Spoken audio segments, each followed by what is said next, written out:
दंडवत गोविंद गुरु बंदो अभिजन सोए।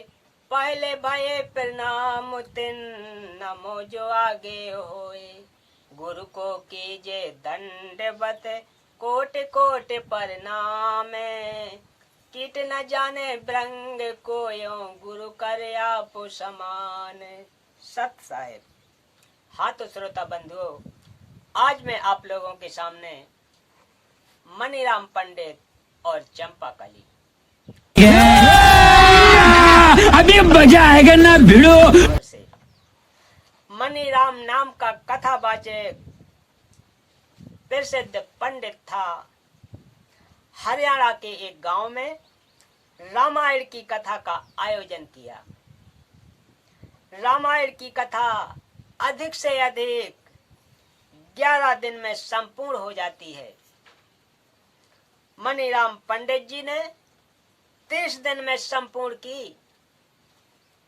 विचार किया था कि अधिक दिन कथा चलेगी तो प्रतिदिन दान आएगा, इस प्रकार अधिक दक्षिणा प्राप्त होगी।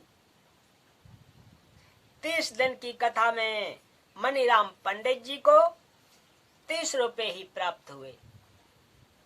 गांव के कुछ व्यक्तियों ने जिस दिन मनीराम ने कथा का समापन करना था,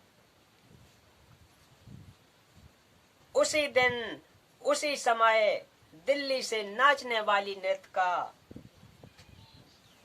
चंपाकली का नाच गाना करा दिया।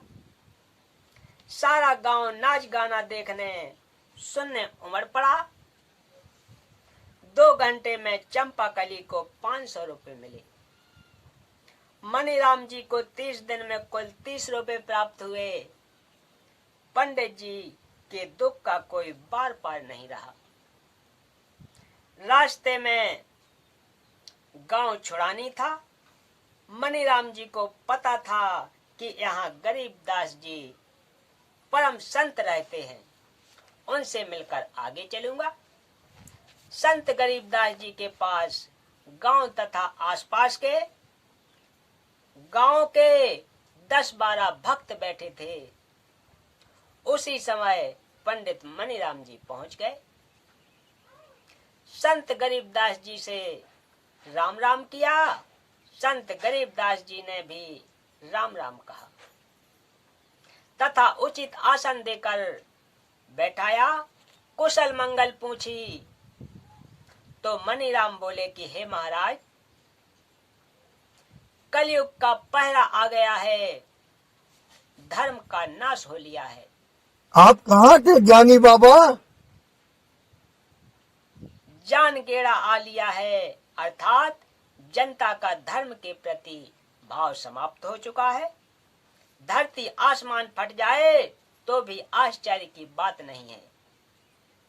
उपस्थित भक्तों ने पूछा कि हे पंडित जी, ऐसी क्या बात हो गई? मनीराम जी बोले कि क्या बताऊं। संत गरीबदास तो सब जानते थे। भक्तों ने पूछा कि हे महाराज जी, ऐसी क्या बात हो गई जिससे पंडित जी को ठेस लगी है? संत गरीबदास जी ने कहा, गरीब फूटी आंख विवेक की, अंधा है जगदीश, चंपाकली को 500, मनीराम को 30। जिस जगदीश नाम के व्यक्ति ने जानबूझकर शरारत करके मनीराम जी की कथा के भोग लगने वाले दिन नाचने गाने वाली चंपाकली का प्रोग्राम कराया था, वह ज्ञान नेत्रहीन अंधा है। गांव के व्यक्तियों का भी विवेक सोच विचार की आंखें फूटी हैं, यानी उन्होंने भी विचार नहीं किया कि धर्म कथा चल रही है, उसका विरोध ऐसे अभद्र तरीके से नहीं करना चाहिए। हे भक्तों, मनीराम जी ने 11 दिन में संपूर्ण होने वाली कथा को अधिक दक्षिणा प्राप्त करने के लालच बस 30 दिन तक खींचा।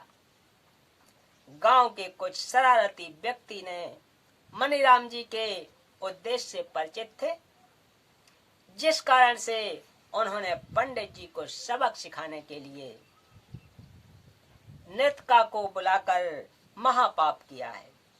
यह सच्चाई संत गरीबदास जी के मुख से सुनकर मनीराम जी के आश्चर्य का ठिकाना नहीं था।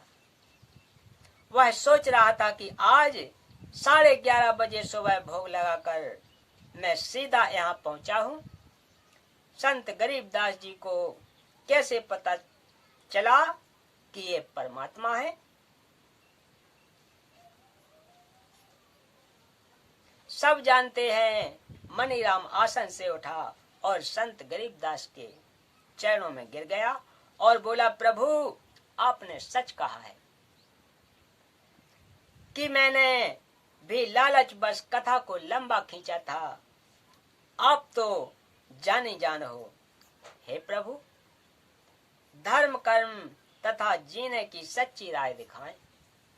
संत गरीबदास जी ने सत्संग करके उस पुण्यात्मा मनीराम को बताया कि हे मनीराम जी, आप पाठ करके जनता से धन लेते हो, यह आप पर ऋण बनता है, इसको ब्याज समेत लौटाना पड़ता है। आपको यथार्थ आध्यात्मिक ज्ञान नहीं है, आप कथा पाठ तथा सत्संग करने के अधिकारी भी नहीं हो। आपने लोगों को आकर्षित करने के लिए गले में कंठी एक तुलसी के मनके को डोरे में डालकर गले में डालते हैं, जो वैष्णव पंथ की पहचान होती है, डाल रखी है।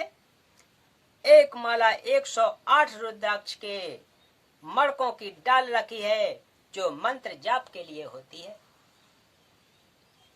जिसे संत जन सुमरणी कहते हैं। मस्तक में तिलक लगा कर रखा है, पीले वस्त्र धारण कर रखे हैं। संत गरीबदास जी ने वाणी द्वारा समझाया है, कंठी माला सुमरणी पहरे से क्या होए, ऊपर डूठा साधिका अंतर राखा खोए। हे मनीराम, ऊपर के दिखावे से तो आप साधु लगते हो, यानी बारही आडंबर का तो ठूंठा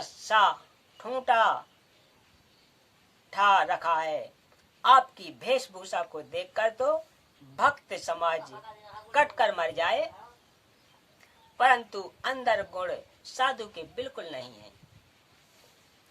लालच के कारण अंतःकरण मलिन बना रखा है, साधुता खो रखी है, यानी संत भाव नहीं है।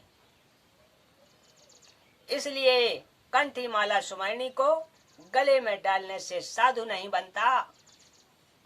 आत्म कल्याण के लिए पूर्ण संत से दीक्षा लेकर आजीवन मर्यादा में रहकर भक्ति करने से कल्याण होता है। आप पाठ करने के अधिकारी नहीं हो। अधिकारी बिना पाठ करना जजमान के साथ धोखा है। आपके पूर्वज ऋषिजन वास्तव में पंडित थे, विद्वान पुरुष थे, वे ऐसी गलती नहीं करते थे।